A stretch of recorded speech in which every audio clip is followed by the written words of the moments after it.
Around the SEC, brought to you by Precision Chemical and Equipment. Come check out our selection of Exmark, Yazoo Keys, and Dixon zero-turn radius mowers, located 1/2 mile south of Siegen on Airline Highway. The Ole Miss Rebels. Stop me if you've heard this before. Quarterback gets in a bar fight, gets arrested. No, seriously, that happened last night to Randall Mackey, involved in a fight at a local bar, arrested by Oxford police, charged with disorderly conduct and released.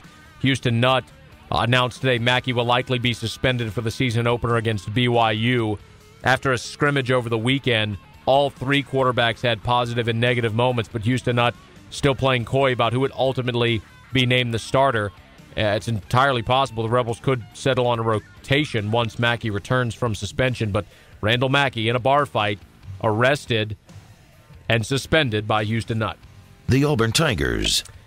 Speaking of quarterbacks that were suspended, Mark Emmert continues his nonstop media parade. He was on the Dan Patrick Show today, and Patrick asked Mark Emmert, quote, "Is the Cam Newton investigation still going on?" This was Emmert's verbatim response.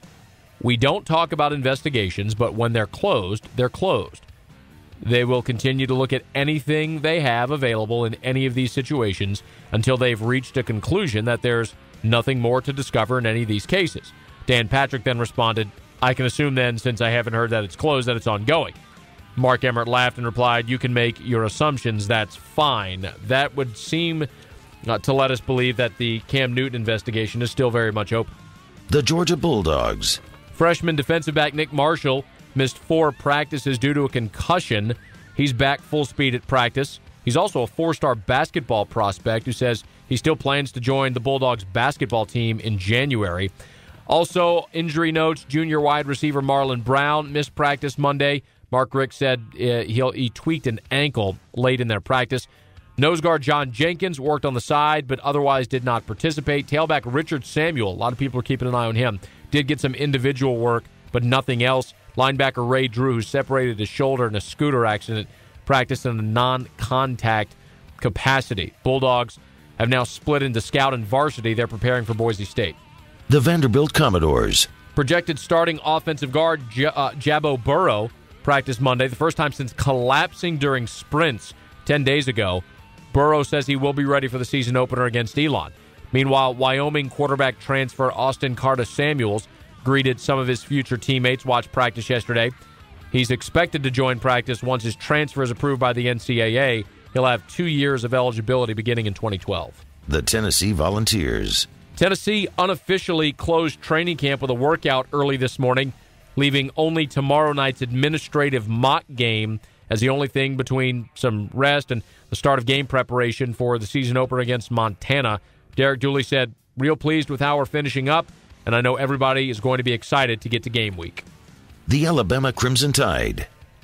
Well, police in the state of Florida have announced another arrest in the death investigation of former Alabama player Aaron Douglas. Rodney Young Odom, he's 50 years old, was arrested yesterday, charged with manslaughter and sale delivery of a controlled substance, which we know now was methadone. Odom is the 5th person charged in connection with Aaron Douglas's death. In June, 4 residents were charged with an open house party where at least 16 people under the age of 21 were allowed to drink and consume alcohol and narcotics. According to the medical examiner's report, Douglas died as a result of multiple drug toxicity. The Arkansas Razorbacks. This might be worth watching. During his tenure at Arkansas, Houston Nutt may have considered becoming the next head coach at Miami. SI.com is reporting that Houston Nutt had conversations with Miami's now infamous booster, Nevin Shapiro, on December the 7th, 2006. The call lasted 30 minutes. Houston Nutt then hung up, immediately called his agent, Jimmy Sexton, before contacting Shapiro again the same day.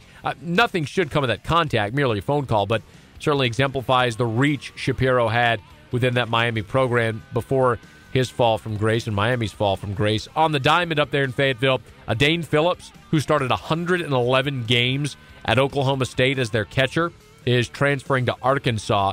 Phillips likely is going to have to redshirt next season because of transfer rules, though he is expected to appeal for immediate eligibility. There you have it. That is around the SEC.